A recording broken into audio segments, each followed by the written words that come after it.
नमस्कार साथियों, वरिष्ठ अध्यापक भर्ती परीक्षा 2024 संस्कृत शिक्षा विभाग, इसमें कुछ ही समय अवशेष है और मैं एक छोटा सा वीडियो आपके सामने लेके आया हूँ। मुझे पता है ये आपका बड़ा ही क्रूशियल टाइम है, लेकिन मैं इस छोटे से वीडियो के माध्यम से मैं आपको कुछ महत्वपूर्ण बातें बताना चाहता हूँ। साथियों, ये आपसे जुड़ी बहुत ही कुछ महत्वपूर्ण बातें हैं। कुछ विशेष बिंदुओं पर हम बात करेंगे। पहला बिंदु है भटकाव से कैसे बचें। भटकाव से कैसे बचें। भटकाव से कैसे बचें साथियों, देखिए ये चीज़ें मैं आपको इसलिए बता रहा हूँ क्योंकि यह आपका लास्ट टाइम है। जब एक विद्यार्थी तैयारी शुरू करता है, उस समय यदि वो भटक ले कोई दिक्कत नहीं है। स्टार्टिंग टाइम है ना भाई, इधर इधर सोच समझ के फिर उसने ऐसे चलना शुरू कर दिया। अब वो लास्ट में मंजिल तक बस पहुँचने वाला ही है कि भटकना स्टार्ट हो गया, फिर भटकने लग गया।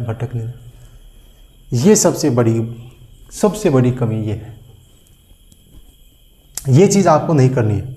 मैंने कितने ही साथी देखे हैं, मेरे खुद के जो साथ तैयारी करने वाले लोग देखे, बहुत अच्छी ज़बरदस्त तैयारी कर रहे हैं, सही उसी ट्रैक पर चल रहे हैं, बड़ी मेहनत कर रहे हैं, लास्ट में भटक गए।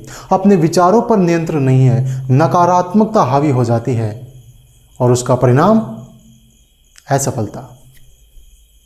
तो आपको इस बात का विशेष ध्यान रखना है, भटकना नहीं है। लास्ट समय में कैसे, जिस सामग्री का आपने चयन कर रखा है उसी के साथ बने रहें आराम से।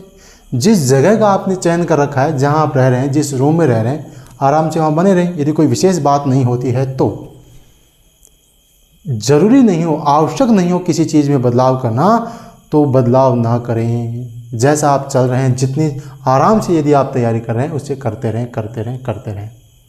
जिस सामग्री का आपने चयन कर रखा है उस सामग्री के साथ बने रहें। जिन शिक्षकों का आपने चयन कर रखा है उन शिक्षकों के साथ आप बने रहें और अपनी निरंतरता उसी प्रकार बनाए रखें। जिस जुनून के साथ आपने शुरुआत की है उस जुनून के साथ आपका अंत होना चाहिए, तैयारी का अंत। पहली बात तो ये। दूसरी बात है रिवीजन।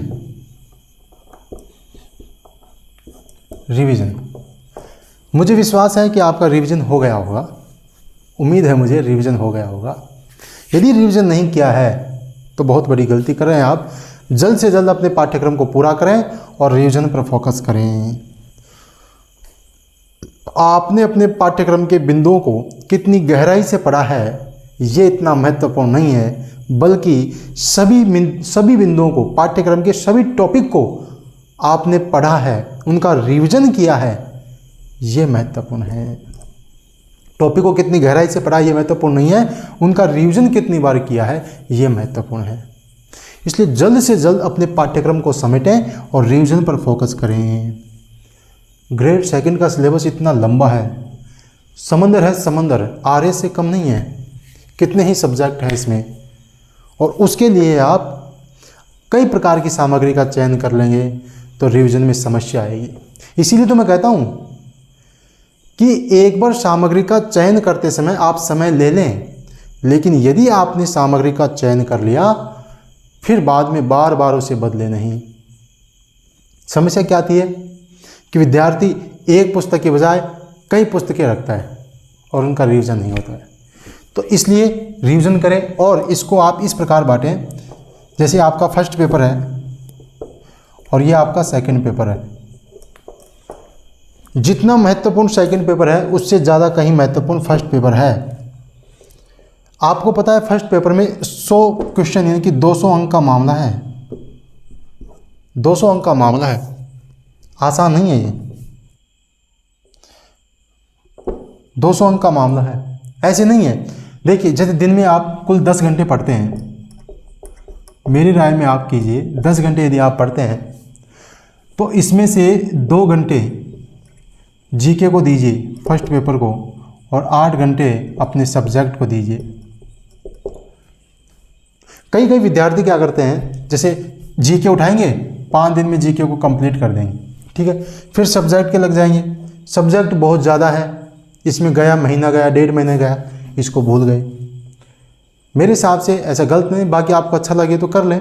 मेरे हिसाब से ये ठीक है कुल समय में आप 2 घंटे, जैसे 10 घंटे देते हैं, उसमें 2 घंटे आप यदि जीको को दें, जीके के एक एक पार्ट को लेके चले ना, जैसे भूगोल है, पहले भूगोल को पूरा कर लें 3-4 दिन में, 2-2 घंटे पढ़ के 4 दिन 5 दिन, फिर राजस्थान पॉलिटी को पूरा कर लें, राजस्थान इतिहास को पूरा कर लें, ऐसे इसका भी रिवीजन होता रहेगा और सब्जेक्ट को 8 घंटे सफिशिएंट है, इसको देते रहें। इस हिसाब से करें और फटाफट क्विक रिवीजन करें, फास्ट करें। कोई टॉपिक रह गया है तो उसके ऑब्जेक्टिव निकालें, उसकी महत्वपूर्ण चीज़ें देख लें। ज़्यादा उलझना नहीं है, चीज़ों में ज़्यादा उलझना नहीं है। अब आपकी टेबल पर कम से कम सामग्री होनी चाहिए, सेलेक्टिव चीज़ें होनी चाहिए, चीज़ों को समराइज कीजिए। अब एक ये बात महत्वपूर्ण है। तीसरी एक बात है कि अब जैसे टेस्ट सीरीज है, टेस्ट होंगे, मॉडल पेपर आप कहीं से भी दें, कहीं से भी मॉडल पेपर दें, टेस्ट दें, कहीं से भी दें, क्योंकि अब दुनिया भर के टेस्ट सीरीज चालू होने वाले हैं। ठीक है, लास्ट समय है, आप दे भी रहे होंगे, लेकिन उसमें एक चीज़ आपको ध्यान रखनी है, कोई भी टेस्ट अभी चाहे कोई भी करा रहा हो, कितना भी बेहतरीन हो, लेकिन वो आरपीएससी के पैटर्न को फॉलो नहीं करता है। कोई भी हो चाहे, आरपीएससी का तरीका ही अलग है, उसका पैटर्न ही अलग है। उसके लिए आप आरपीएससी की जो विगत परीक्षाओं के प्रश्न हैं आपके, उनको निकालें, उनके ऑब्जेक्टिव प्रश्न निकालें।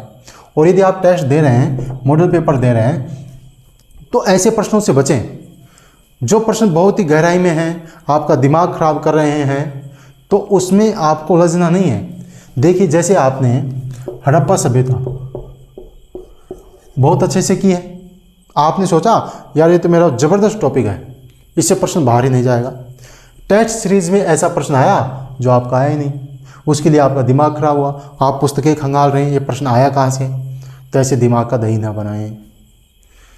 कोई आवश्यक नहीं है कि सभी प्रश्न आपको आए, ऐसा ज़रूरी नहीं है। और कोई ज़रूरी नहीं है जो टेस्ट मॉडल पेपर में टेस्ट सीरीज में आया जो आरपीएससी पूछेगी। तो ऐसे इन चीज़ों से आपको बचना है। टेस्ट देवें, मॉडल पेपर देवें, ऑब्जेक्टिव प्रश्नों का अभ्यास अति आवश्यक है, ज़रूरी है, लेकिन गलत चीज़ों से बचें, ऐसे उलझे नहीं, बिल्कुल ही सही तरीके से तैयारी करें। तो ये कुछ महत्वपूर्ण बातें थी मेरी। एक तो है भटकाव से कैसे बचें, भटकना नहीं है लास्ट टाइम में, जहाँ हैं वहाँ बने रहें, जैसे हैं जैसे पढ़ते आ रहे हैं वैसे पढ़ते रहिए, और रिवीजन पर ज़्यादा से ज़्यादा फोकस करें, चीज़ों को बार बार रिवाइज करें। रिवाइज करेंगे तो नकारात्मक जो अंकन होता है 1/3, इससे आप बच जाएंगे।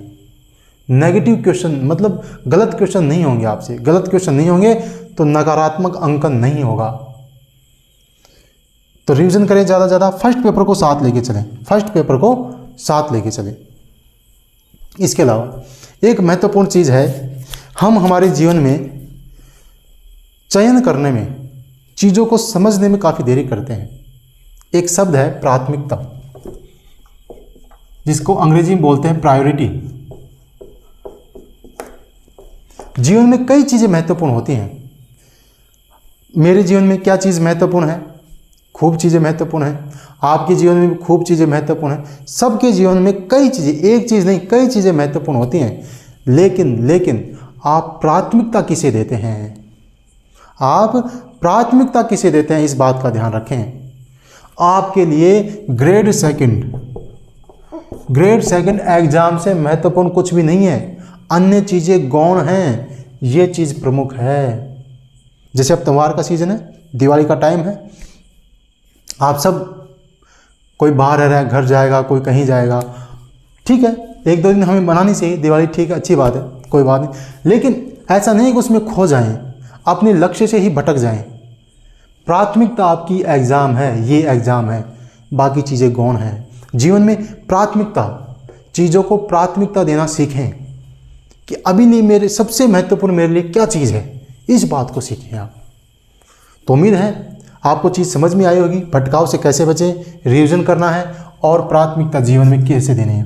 ग्रेड सेकंड का आपका एग्ज़ाम है और आप बड़ी ही अच्छी तरीके से आप पढ़ रहे हैं, मुझे पता है। ईश्वर आपके साथ है, माँ सरस्वती आपके साथ है। कर्म में अगर सच्चाई है तो कर्म कहाँ निष्फल होगा, हर एक समस्या का हल होगा, आज नहीं तो कल होगा, आज नहीं तो कल होगा।